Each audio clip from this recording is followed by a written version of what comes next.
नमस्कार विद्यार्थी मित्रांनो, आज आपण बघणार आहोत सराव संच 1.1 समरूपता.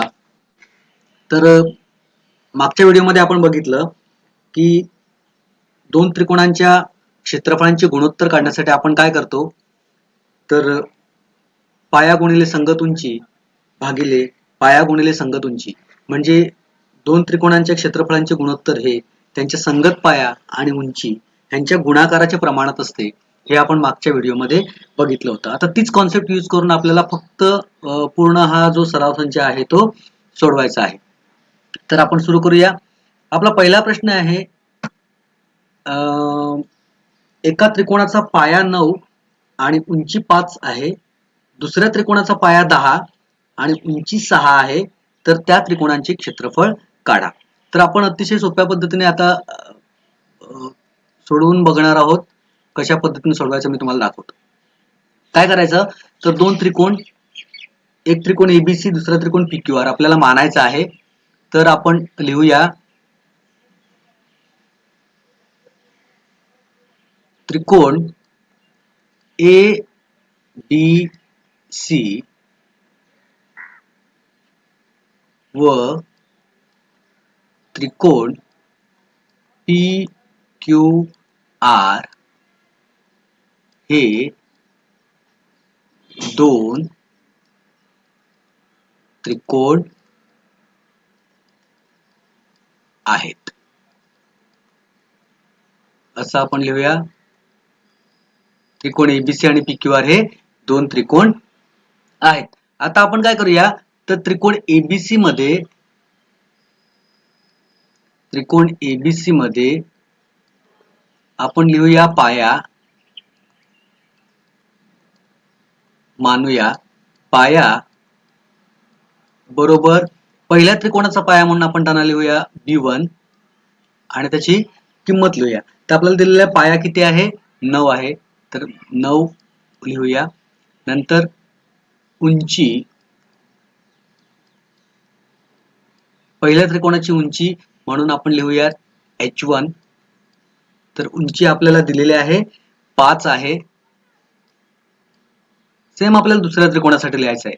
त्रिकोण पी क्यू आर मध्ये पाया, आता हा दुसरा त्रिकोण आहे म्हणून त्याचा पाया आपण लिहूया बेस म्हणजे B2. आता दुसऱ्या त्रिकोणाचा पाया आपल्याला दिलेला आहे 10 आणि उंची दिलेली आहे 6 आणि उंची बरोबर H2 बरोबर 6. तर पहिल्या त्रिकोणाचा पाया 9 आहे, उंची 5 आहे, दुसऱ्या त्रिकोणाचा पाया 10 आहे आणि उंची 6 आहे. आता आपण शिकलेलो आहोत की त्रिकोणांच्या क्षेत्रफळांचे गुणोत्तर जर आपल्याला काढायचं असेल तर आपण काय करतो, म्हणून आपण लिहिताना असं लिहितो, area of triangle A B C,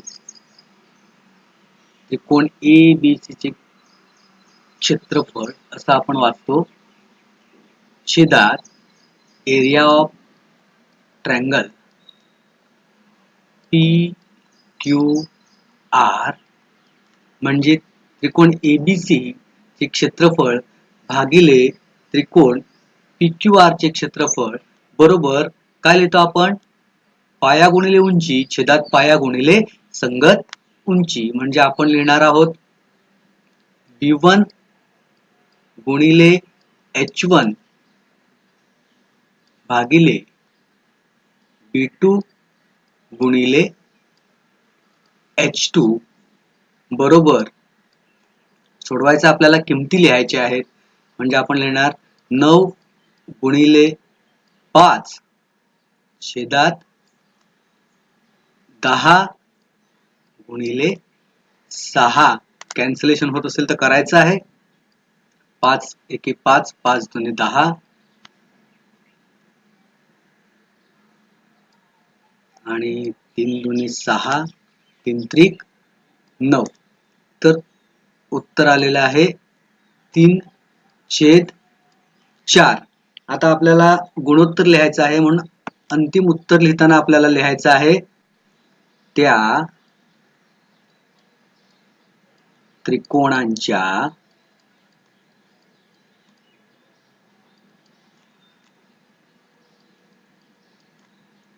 क्षेत्रफळांचे गुणोत्तर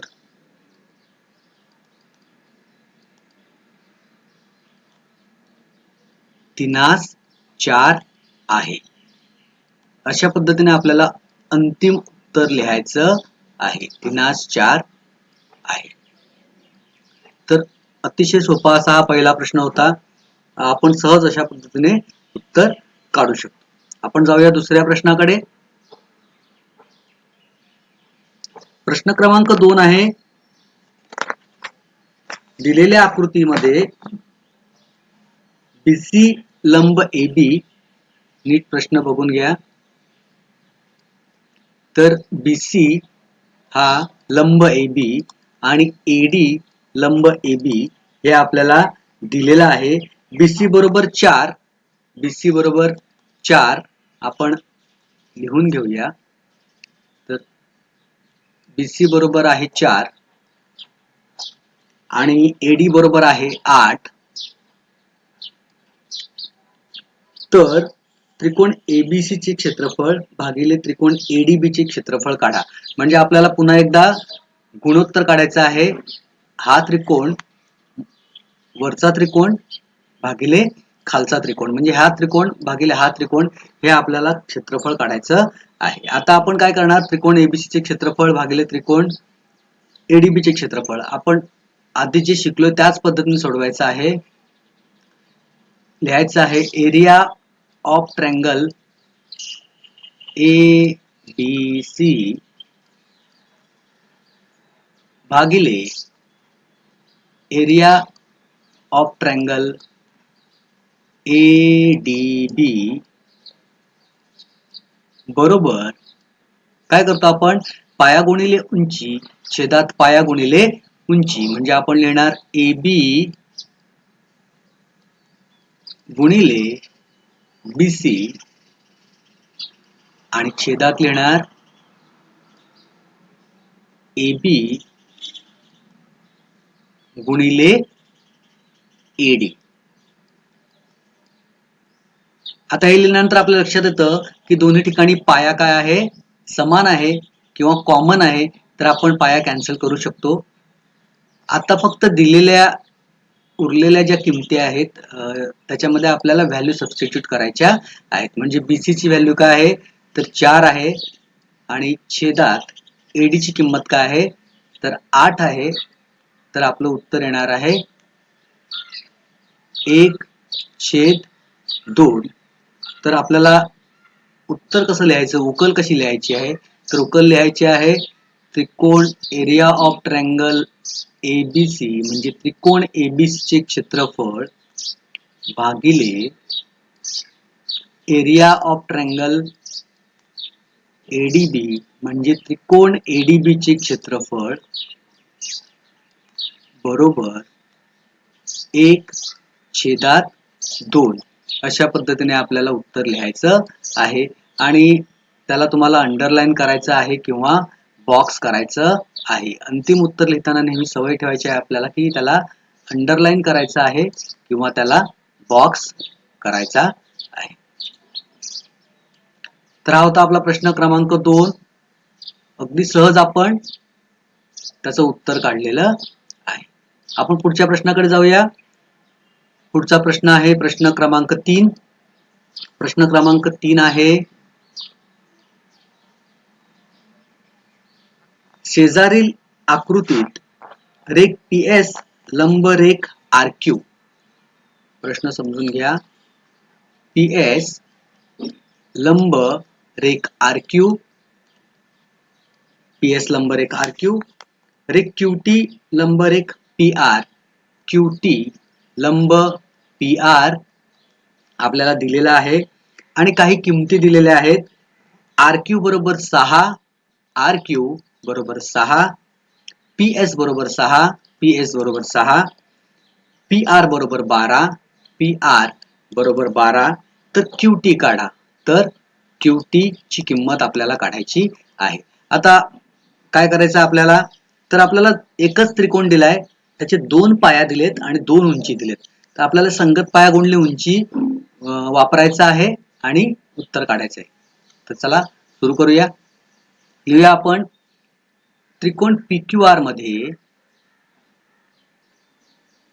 त्रिकोण PQR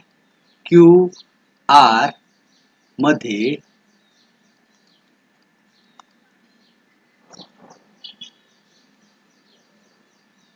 पाया PR असल्यास, पाया PR असल्यास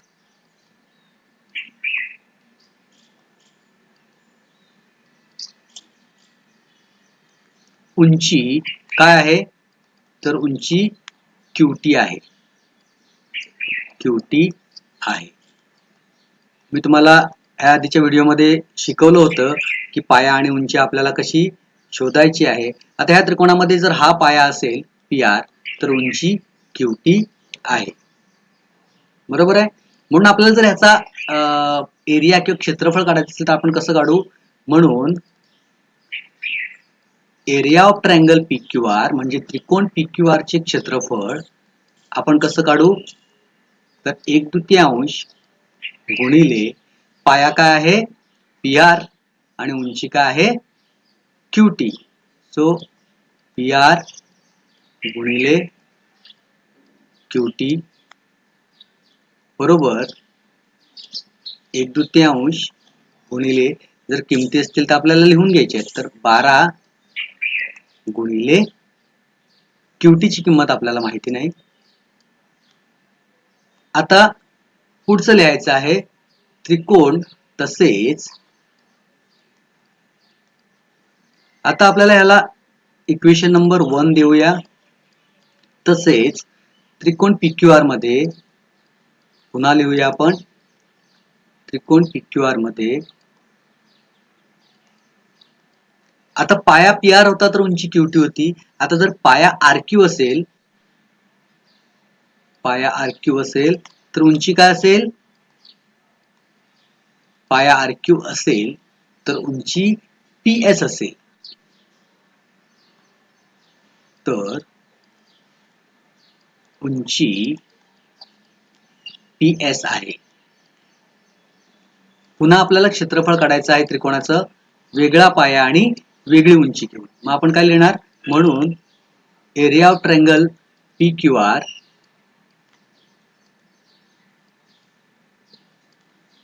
इज इक्वल टू हाफ, आता पाया काय आहे आपला RQ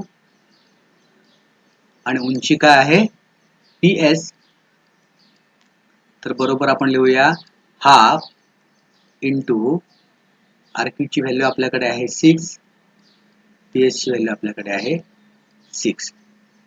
आता ह्याच्यावरून आपण काय लिहू शकतो, तर दोन्हीही एकाच त्रिकोणाची क्षेत्रफळे आहेत. दोन्ही एकाच त्रिकोणाची क्षेत्रफळे आहेत. म्हणजे दोघांची किंमत वेगळी असेल का, नाही, तर दोघांची किंमत सारखी असेल. तर आपण ह्याला देऊया इक्वेशन नंबर 2. हे होतं आपलं इक्वेशन नंबर 1. तर आपण लिहू शकतो, म्हणून 1 आणि 2 वरून आपण काय लिहू शकतो, 1/2 गुणिले 12 गुणिले QT बरोबर 1/2 गुणिले 6 गुणिले 6. तर हा 1/2 कॅन्सल होईल दोन्हीकडचा आणि आपल्याला QT ची किंमत काढायची आहे, म्हणून आपण लिहिणार QT बरोबर 6 इंटू 6/12. इकडे 12 गुणिले होता, इकडे गेल्यावर काय झाला, भागिले झाला. भाग द्यायचा आहे आणि सोडवायचे. 6 1 6, 6 2 12, 1 1 6. तर QT बरोबर 3. हे आपलं अंतिम उत्तर आलेलं आहे. उत्तर लिहिताना लिहायचं QT बरोबर 3 एकक असं उत्तर लिहायचं आहे आणि त्याला तुम्ही बॉक्स करायचा आहे किंवा अंडरलाईन करायचं. तर प्रश्न क्रमांक 3 आपला झालेला आहे. आपण जाऊया प्रश्न क्रमांक 4 कडे. प्रश्न क्रमांक 4 बघूया. प्रश्न क्रमांक 4 आहे, शेजारील आकृतीत एपी लंब बीसी आणि एडी समांतर बीसी. नीट समजून घ्या. एपी लंब बीसी, एपी लंब बीसी आणि एडी समांतर बीसी आहे. तर त्रिकोण एबीसी व त्रिकोण बीसीडी यांचे गुणोत्तर काढा. Area of triangle ABC is to area of triangle BCD काढायचं आहे. आता आपण काय करणार, तर दोघांचा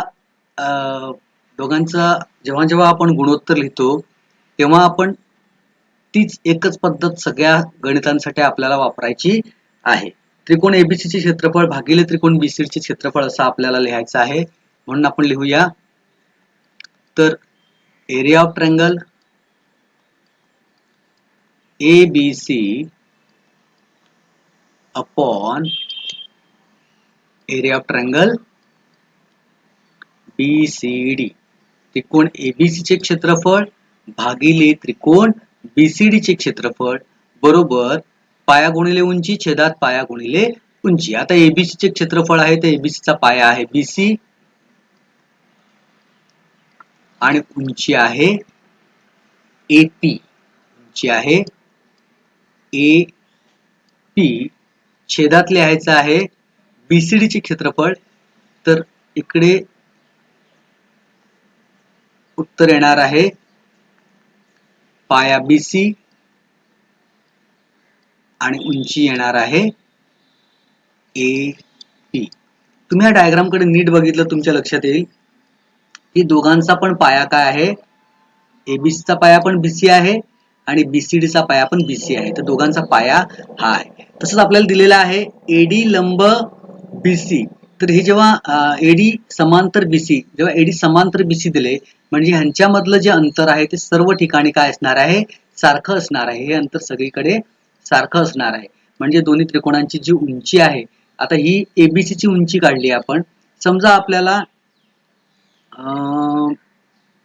BCD ची उंची ड्रॉ करावी लागली तर आपण कशी केली असती, तर BC वर आपण समोरच्या बिंदू D वरून लंब काढला असता. आता D वरून लंब काढला असता तर आपण कसा काढला असता, तर ह्या D बिंदूतून आपण सरळ अशी रेषा ड्रॉ केली असती लंब. बरोबर आहे. आता हा समजा आपल्याला ह्याला काहीतरी आपण नाव दिलं असतं E. तर तुमच्या लक्षात येईल की AP आणि DE ह्यांची उंची काय असणार आहे, समान असणार आहे. कारण त्या दोन समांतर रेषांमधील लंब रेषा आहेत. ठीक आहे. तर आपण लिहू शकतो BC गुणिले AP छेदात BC गुणिले AP. दोन्ही ठिकाणी आपल्याला सारखंच उत्तर आलेलं आहे. ह्याच्यात तुम्ही कंसात एक वाक्य लिहू शकता की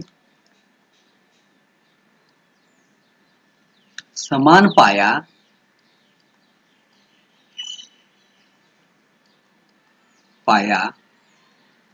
व समान संगत उंची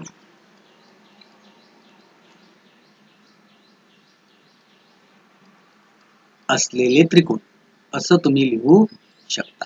हे समान पाया आणि समान संगत उंची असलेले त्रिकोण आहेत. त्याच्यामुळे दोघांचाही पाया समान लिहिलाय आपण, उंची समान लिहिली. आता काय होणार, BC कॅन्सल होणार, AP सुद्धा कॅन्सल होणार आणि आपलं उत्तर काय येणार आहे, तर 1/1. म्हणून आपण लिहिणार आहोत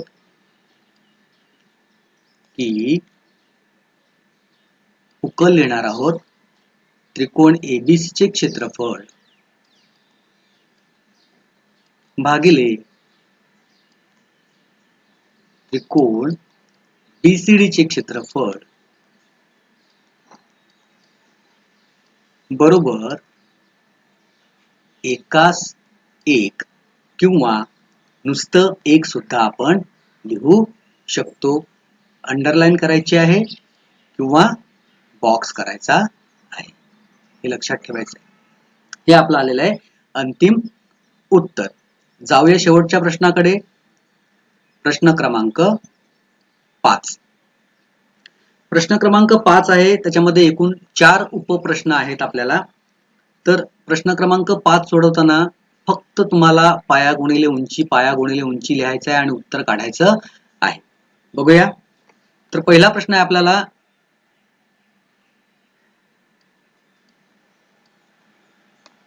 आपल्याला ही माहिती दिलेली आहे. शेजारील आकृतीत PQ लंब BC आणि AD लंब BC, तर खालील गुणोत्तरे लिहा असा प्रश्न आहे. मी पहिला गुणोत्तर लिहितो. तर एरिया ऑफ ट्रायंगल PQB